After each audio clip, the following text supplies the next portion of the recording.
I'd like now to pass over to our panel on fiscal policy.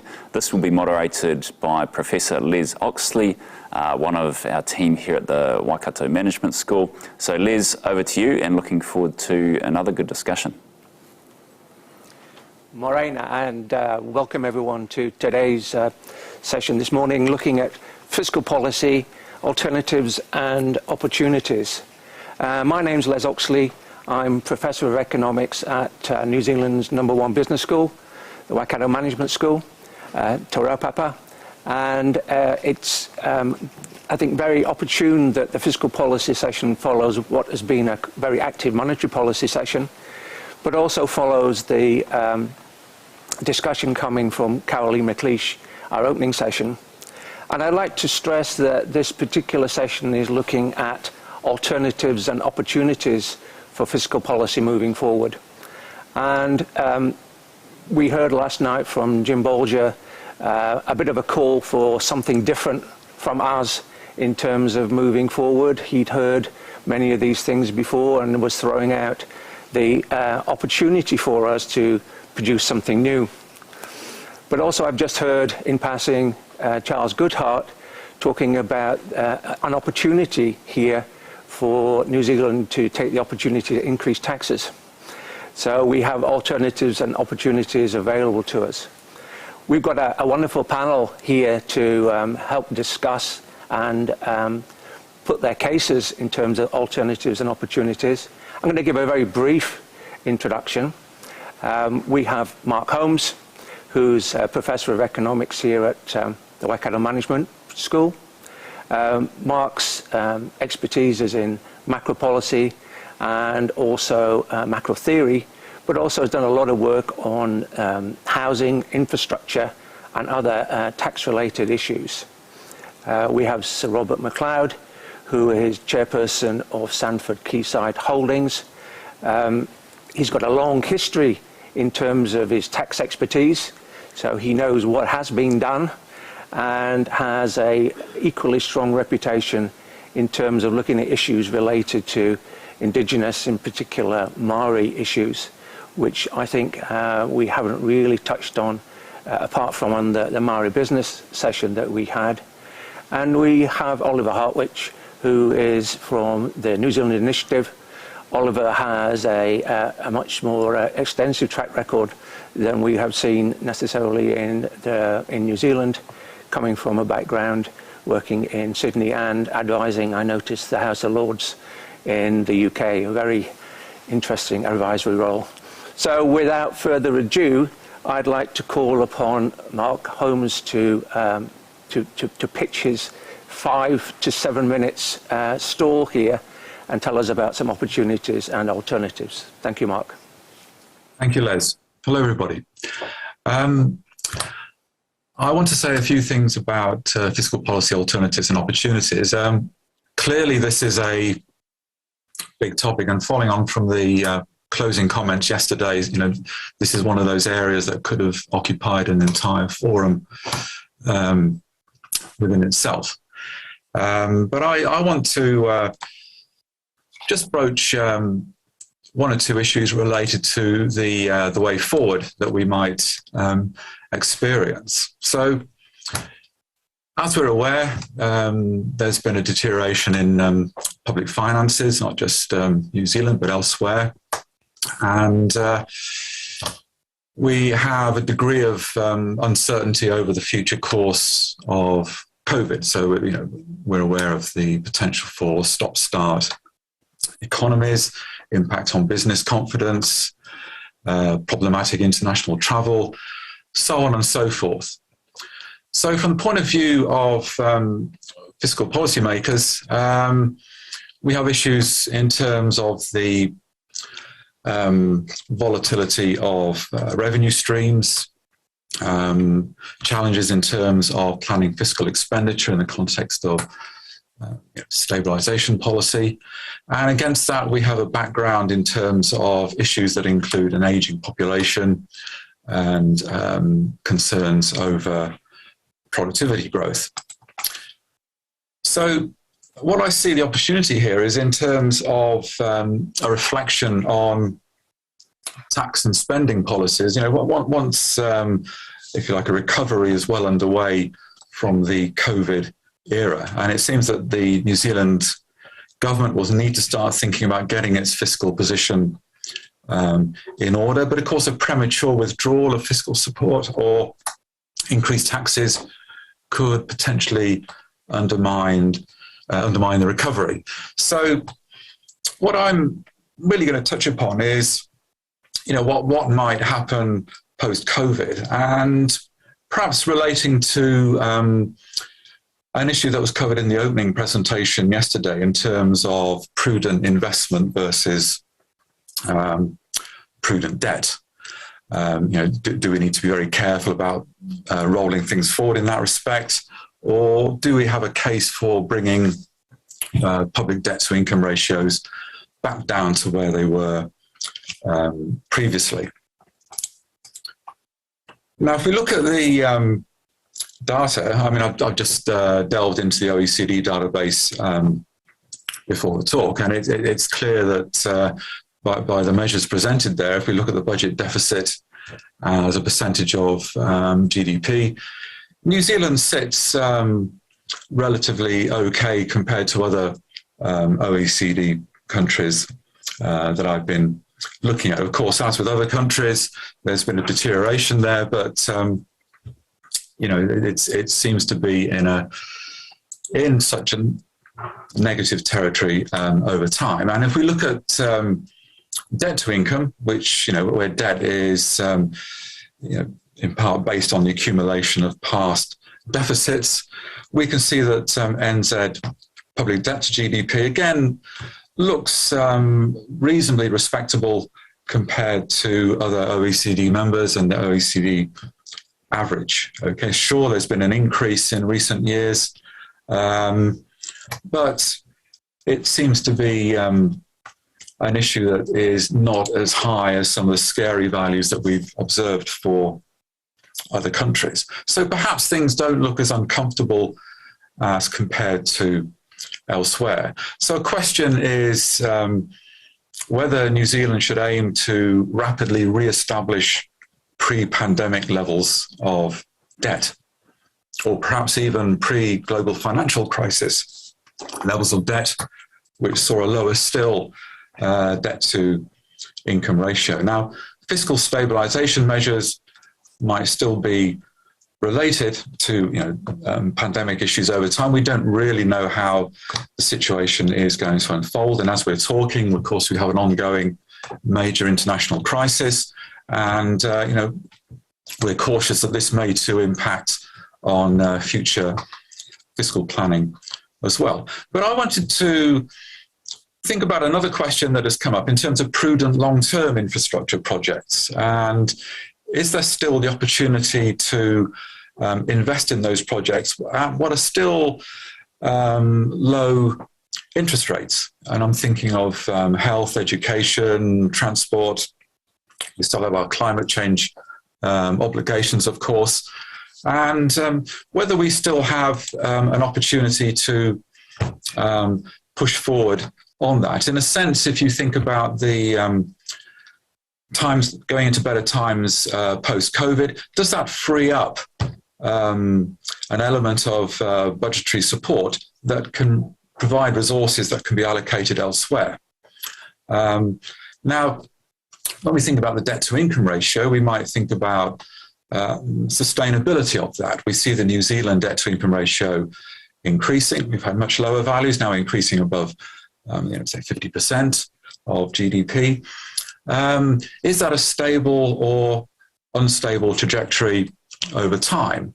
So commentators might think about the real interest rate that's paid on debt and compare that to the growth rate of the economy. Okay, so comparison of, if you like, R and G, real interest rate, growth rate of the economy, might provide an approximate rule of thumb. Not a strict one, because there are many bells and whistles, many ifs and buts in drawing out the theory, but it might suggest that a higher debt-to-income ratio may still be sustainable if the real interest rate is relatively lower. But of course, we now observe interest rates going up. Obviously, we have developments this week in New Zealand. US Fed next month almost certainly will increase interest rates, I think. And so is this becoming a missed opportunity with rising rates over time? So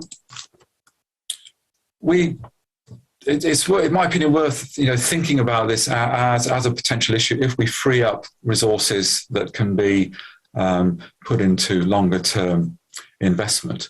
There are a number of concerns. Okay, so a fiscal expansion could be in conflict with an inflation targeting central bank. There are consequences of high debt. Okay, we could be vulnerable in a future financial crisis. We have reduced fiscal space. The Economist recently published an estimate, if we take not just public but private debt as well. 12% of world GDP goes on interest costs, burdens on future generations perhaps, though longer-term investments may be to the benefit of future generations.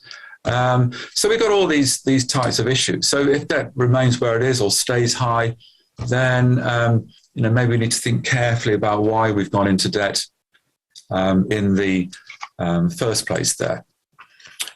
So when we think about the way forward, we might say, well, there's perhaps a need to improve infrastructure, but is New Zealand comfortable with that? Are we better with a lower debt-to-income ratio? I think of the work by Reinhardt and Rogoff, published in 2010, which suggested that countries with debt-to-income ratios above 90% of GDP have a 1% lower growth rate.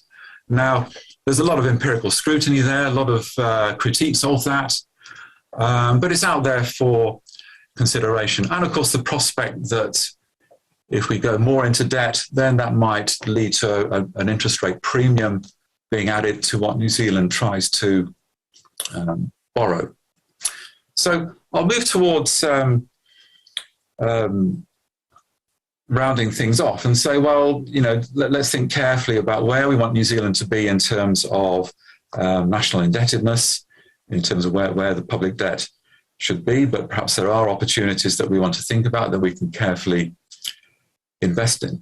If I look around New Zealand at the moment, I'm inclined to ask, with one or two things going on, is there a fundamental problem in terms of New Zealand getting projects completed? I see projects out there which are potentially of huge value to the economy.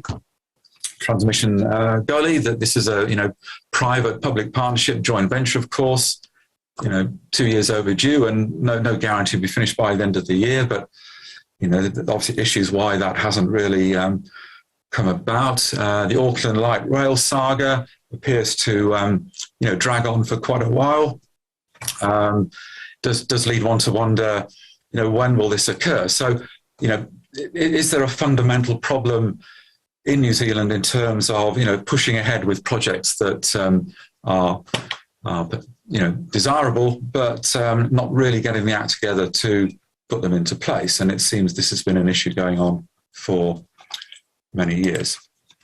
Okay, I think I've probably used my time up there, so I will hand back to Les. Thank you for that, Mark. It seems to be that the opportunities that you're looking at here relate to issues of investment, which, again, as you suggest, haven't really delivered, even with lower interest rates. So for now, we'll hold that conversation, and I'll ask for Sir Robert McLeod's view on alternatives and opportunities in this fiscal space. Sir Robert. Well, thank you, Les, and good morning, everybody. It's a pleasure to be here. As Les mentioned, my background in fiscal policy is tax, and so I'll focus principally on that topic. But perhaps just as a segue to that topic, it's just worth reflecting just on what shapes tax policy and indeed the demand for taxation in the New Zealand economy. One thing I like to remind people of is that the effective tax rate for the nation is probably best thought of as government spending as a percentage of GDP. Most people would, not tend to think of it that way. But the point that metric makes is that essentially any deficit in financing spending through taxation ends up obviously in a fiscal deficit, and if it were the other way, we get a surplus. So I like just to remind ourselves that the metric that's important to keep a finger on or an eye on is government spending to GDP, and I think to me, spending, being a fiscal conservative, spending is the challenge. And the government is resource constrained, as is everybody in New Zealand, let alone the world. And the public sectors and the private sector really compete for resources. So if government spending gets out of control, gets too high, effectively it's crowding out the private sector. And in this debate on fiscal management, one has got to develop a philosophy about what is to be done by our government and what is to be done by the private sector. And conventionally, most thinkers have taken the view that the private sector is more productive in producing our goods and services than the government sector. But I think in modern times that old point tending to be put on the back burner. And Carol Lee's comments yesterday morning, for example, about prudent investment, which is focusing on government's investments, is sort of taking us in the direction of having more confidence in the quality of government spending and government investing. And for me, that's an empirical matter as well as a theoretical one. It's largely an empirical one. You've got to actually stand back, not only in New Zealand, but in the world, and ask whether the quality in our goods and services and our investing actually comes from public sector or comes from private sector. But anyway, that I think shapes obviously the way a government will think about fiscal policy, because ultimately taxation has got to finance the spending, and the spending is essentially, as I say, a decision as between how much is done by public and private sectors. One thing people may be interested to know is that the New Zealand tax system is lauded by the OECD and is lauded by most overseas commentators. It's held in high regard, and I think it deserves to be held in that regard because of the effort that past governments have put into getting tax policy right. And that's as much about the way policy is done as it is actually about the policy settings. And in 1994, Sir Ivor Richardson gave us the generic tax policy process, which puts a heavy emphasis on shaping tax policies, on consulting with the public sector, effectively seeing tax policy as a joint venture between government and the private sector. In recent times, and from time to time, all through the various government regimes, there's an inclination sometimes for governments to put that process aside and for politicians to rush into legislating tax policies with minimal consultation. As a general observation, looking back on that empirically, those policy changes tend to be criticised the most, or they tend to be the weakest. And I think it's imperative for us to keep lobbying our politicians to ensure that they do, in fact, do the proper consultation in policies that come forward. In the context of the pandemic and in the context perhaps of this seminar, we're sort of thinking about interventions to smooth business cycles. Monetary policy, I think, is rightly seen as the lead steer on doing that, because fiscal instruments are more medium to longer term and they are more clunky and lumpy. And tax policy, for example, is not something that you can necessarily put into the system at short term to do immediate and short run impacts. Probably the closest you come to that ability in tax policy is tax rate setting. But as far as tax base determination is concerned, that is not something that delivers fiscal consequences immediately. And also tax policy on the base design is far more suited to long-run thinking and long-run settings. And you can observe that empirically, let alone theoretically. So take the last reform debate on the Cullen review about our capital gains tax matter. I think that demonstrates that that's a tax reform that not only takes time in terms of its shaping and thinking on the government side, but also on getting it politically past the electorate and getting the public buy-in that those sorts of massive tax reforms involved. In the New Zealand system, we have GST and income tax as our substantial tax-based sources. And it's hard to imagine that those two tax bases leave gaps in covering the GDP.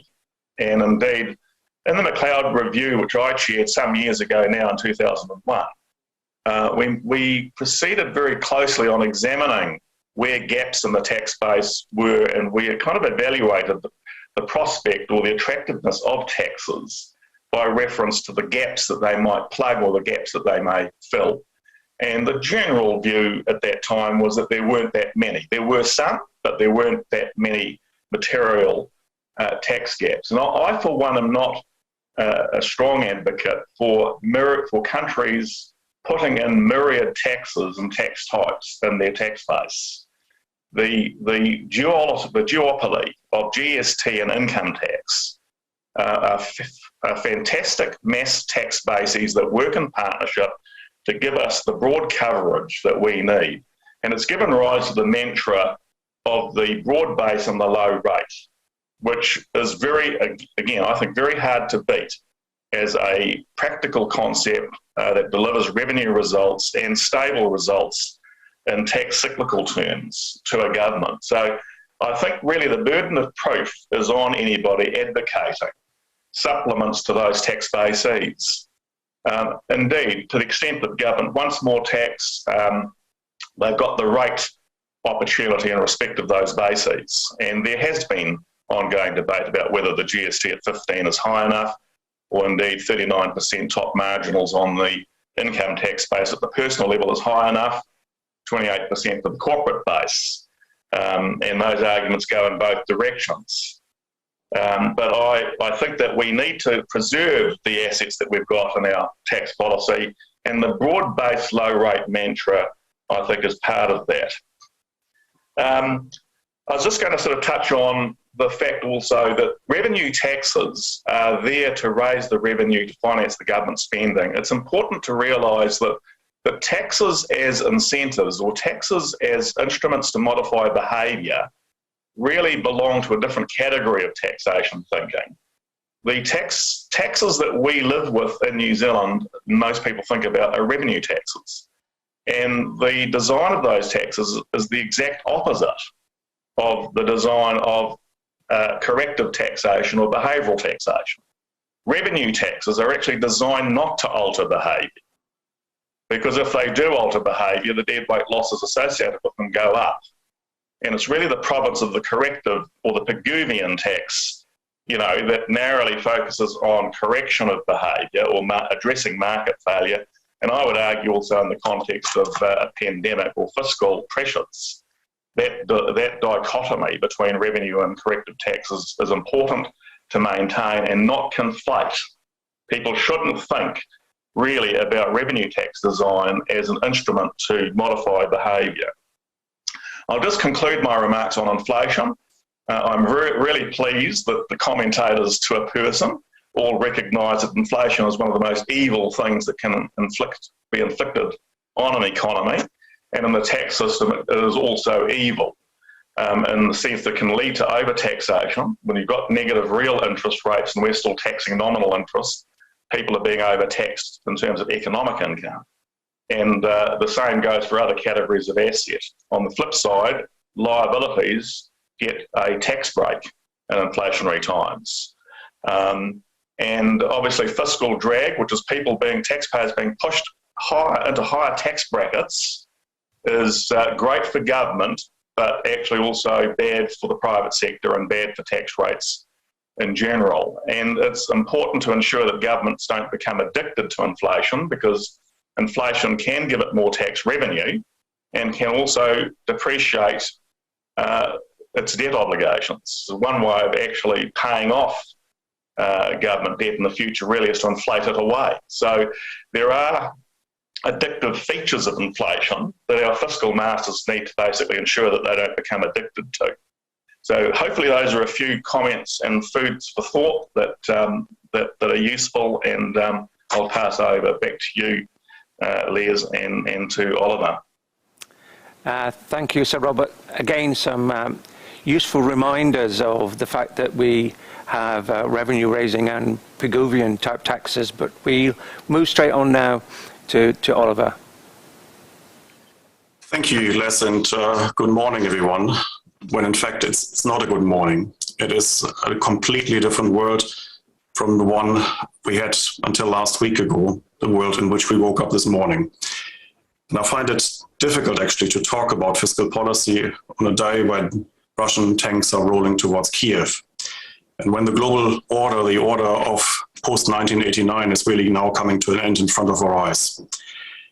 Makes it really hard to talk about fiscal policy, but maybe that makes it all the more important to talk about fiscal policy in the world we are facing. If I look a little bit tired, that's probably because I spent most of last night glued to the television, watching everything from CNN to BBC to a lot of German channels, just trying to figure out what is happening. Because I think what we're seeing really is a completely different world emerging with a lot of threats and risks and uncertainty. And that makes it even more difficult, of course, then to talk about alternatives and opportunities for fiscal policy here. But I think we have to. We have to talk about all of this. We have to talk about these global affairs, about these global risks. I don't actually think we do that enough in New Zealand. I mean, the Dominion Post today at least had the conflict on the front page, but you had to go to page 19 to find any more reports on it. And I find that dangerous for us in New Zealand, because I think these global affairs, they matter. They will impact us here. They will have an effect on fiscal policy and all sorts of other policies as well. And when we talk about geopolitics, of course, Russia is not the only threat that we see. We could equally talk about China and China's ambitions, not least in the South China Sea. We should probably still talk about North Korea. We should keep an eye on Iran. There is no lack of geopolitical risks today. And it's not just geopolitical risks, of course. We have big economic risks, big fiscal risks, big monetary risks as well. We see the rise of inflation worldwide. And I think for some regions, that's probably a challenge even bigger than a challenge it is to us. I think of Europe, I think of the euro crisis, which never really finished, which has always been kept under wraps, but I think which is coming back now with the rise of inflation in Europe, because the European Central Bank will find it really difficult to balance the needs of some of the EU's member states with the need to fight inflation and bring Europe back to price stability. We could talk about the potential of a global financial crisis. And actually, my colleague Bryce Wilkinson just published a report on that late last year, where we basically came to the conclusion it's probably a matter of when and not if we'll have a global financial crisis 2.0. And then, of course, oil and energy prices, again, linked, of course, to the geopolitical events we're just witnessing now. We have seen the oil price rise above $100 just in the last 24 hours. It's probably not the end of the story. So there are plenty of risks, threats, uncertainty. And I said that makes it really difficult to talk about fiscal policy alternatives and opportunities. The question I have for New Zealand is, are we prepared? Are we prepared for any of these developments that we can see overseas? And when I say, are we prepared, I mean, not just as an economy dealing with it, but are we prepared with our institutions? Are our institutions prepared? And more specifically, are our economic institutions prepared? The government institutions that actually guide us through fiscal policy, economic policy, and monetary policy. And on that one, I have grave doubts. And I just want to explain that with a little example, which I find telling. It is just a tiny little example, but it tells you the problem in a nutshell.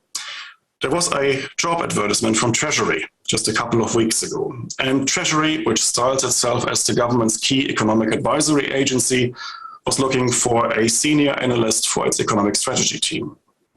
Now, this is what Treasury wrote into the job bid. It specified that, quote, an economics background is not essential. And instead, Treasury told us about the successful candidate the following.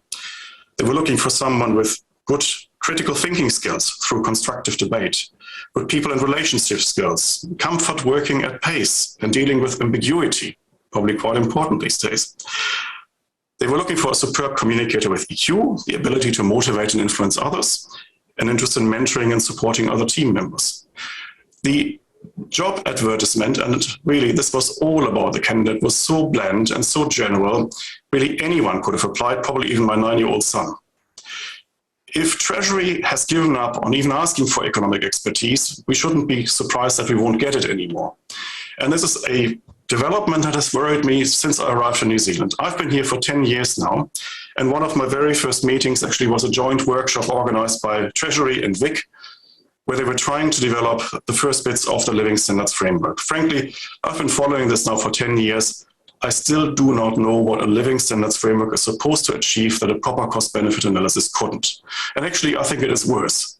I think the Living Standards Framework is distracting us from what a proper cost-benefit analysis would actually tell us. It makes it very difficult to balance different competing objectives. It actually prevents the kind of economic rigor that we would expect from a Treasury that we're no longer getting. I think this Living Standards Framework is leading us astray. It is a pentagram. It doesn't really add any value, and it distracts. And when I listened to the Treasury Secretary's speech yesterday, we saw some examples of that. She, of course, went on about the Living Standards Framework, how important it was in the development of well-being policies. Well, actually, what I would like to see is some economic rigor. We're not getting it because Treasury for a long time has actually neglected appointing properly qualified economists. Not saying that that's the case for all of Treasury. There are pockets of excellence within Treasury. Look at the housing team within Treasury. They're doing a really good job. But overall, I think the quality of advice coming out of Treasury has diminished. I also found it telling yesterday that in the Treasury Secretary's speech, we didn't hear anything about global risks. It was left to the question and answer session, and someone asked about that. And then she gave us a statement, but it actually didn't feature. She talked a lot about fiscal forecasts, but all the big risks, the kind of risks I mentioned earlier, didn't even feature. And I think the worst bit of it was actually then when she talked about climate change policy and the ETS. She asserted without giving us any evidence that we needed policies beyond the ETS, when in fact the ETS actually covers our emissions now. We have a binding cap in the emissions trading scheme, and a lot of the policies that you try to introduce on top of it actually are completely superfluous. They don't have an effect on the total amount of emissions. All they do is they distort carbon prices, when actually we need carbon prices to guide our investment in the future. So I think that particular economic institution in our government scene doesn't really help us. It is not providing the kind of advice that would even allow us to identify opportunities and alternatives. And sadly, the same could be said for the other big institutions in the country. I think the RBNZ has come under a lot of flack recently for its management, and I must say I have lost count of the number of deputy and associate governors that the RBNZ now employs. And again, we have a qualifications problem. Recently, the RBNZ appointed a governor or an associate governor with responsibility for macroeconomic policy, but that person didn't have any economics background whatsoever. Or look at the Monetary Policy Committee. Actually, the economics background would be a hindrance now being appointed to the Monetary Policy Committee, because they have actually specified that if you have any previous research in macroeconomic policy, monetary policy, or any research interest for future research, you do not qualify, because they see it as a potential conflict of interest. Well, by that standard, you basically couldn't employ anyone currently serving on the monetary policy committees or boards of governors of the big central banks in the world. I find it ludicrous. And again, the Treasury Secretary was asked in the Q&A session about that yesterday, whether Treasury provided any advice on that, and basically ducked that question. And finally, where we previously got some decent advice on economic policy, apart from Treasury, the Productivity Commission, I read the latest speeches from the chair of the Productivity Commission almost apologizing for the task of his organization, namely to lift our productivity, our actual economic output standards, and make New Zealand a much better, more highly productive economy. I sometimes read the speeches coming out of the Protcom as an apology for the task for which it was initially instituted. So really, going back to the theme of this conversation, fiscal policy, alternatives, opportunities, I actually see a lot more risks and threats and uncertainty arising from international economic circumstances, monetary circumstances, the state of the banking system globally, but also, of course, and especially on a day like today, from the geopolitics. There are too many risks hanging above us, risks that we in New Zealand, of course, cannot even properly influence. But we should be prepared for them. We should actually take this as our challenge now to make sure that New Zealand can weather the storms, which will come our way. I think it is not a question of whether we will get a new global financial crisis, of whether we will face problems in international energy markets. It is a question of just when this will occur and how bad it will be. I wish New Zealand to be prepared for that, but in order to prepare for this properly, we need all our economic advisory agencies, all our core institutions of government in this field to be prepared for this, to have the intellectual firepower, to have the level of information necessary to really confront these challenges, because otherwise I think we will not be prepared and we will head for very, very dangerous and difficult times in New Zealand. Thank you. Thank you, Oliver. And I second the issues in relation to the Ukraine and also to global risk. We're sort of running quite quickly out of time here. If I could briefly summarize where I think we're at. Mark Holmes was giving opportunities in terms of longer term investment with relatively low interest rates. So Robert was, I think, giving us a very clear picture that he believes that the tax base, the tax system is well placed in New Zealand and well respected. And Oliver reiterates some of the issues that Sharon Zollner was talking about in terms of risk. Sharon made it clear that we can't reduce risk totally. Risk will be everywhere. But whether we are actually aware and prepared for global risk. Again, Oliver talked in relation to an issue that has been coming through a number of the questions here in relation to whether our institutions are sufficiently well placed to be able to deal with what are a series of quite unique problems for New Zealand. The issue of a growing deficit and one where we're facing global risks. And I have a question here, which several questions from those tuning in relating to how fast we should be thinking about closing this deficit, and also the relationship between the monetary system and the fiscal system, where in the past fiscal policy has always been playing really the backroom role, and as Sir Robert suggests, this is a medium and longer term role. Monetary policy through the Reserve Bank had a tradition of being very transparent. That transparency seems to be a little more opaque. There seems to be more uncertainty. And the question I'll ask all of you for a quick reply here is the extent to which, moving forward, we need Treasury and the Reserve Bank to make it plain to everyone what their plans are for the future. Many of our people have never lived through inflation. They have never lived through the consequences of inflation. And for me, trying to teach inflation to 18 and 19-year-olds over the last 10 years, basically that's when the laptops open and the cell phones open, because they don't know what I'm talking about. So are we prepared as a nation? Are our institutions sufficiently robust, well qualified, and powerful enough to deal with this crisis post-COVID? So Rob, do you want to answer that, put a view here? Sure, thanks, Les. Look, the question starts with the fiscal deficits and how and the speed with which we should remove them.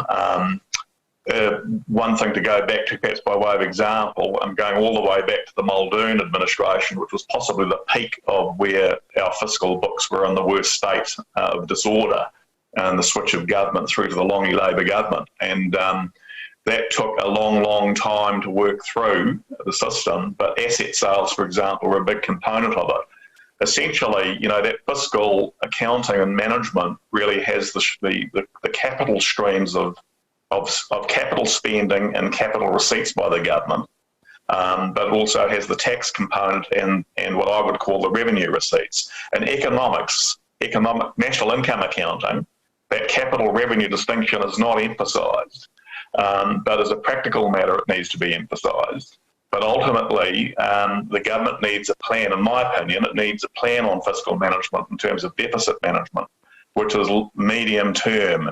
It's not sensible to actually make precarious and abrupt changes in tax design, in my opinion, to actually try and get rid of deficits in the short run.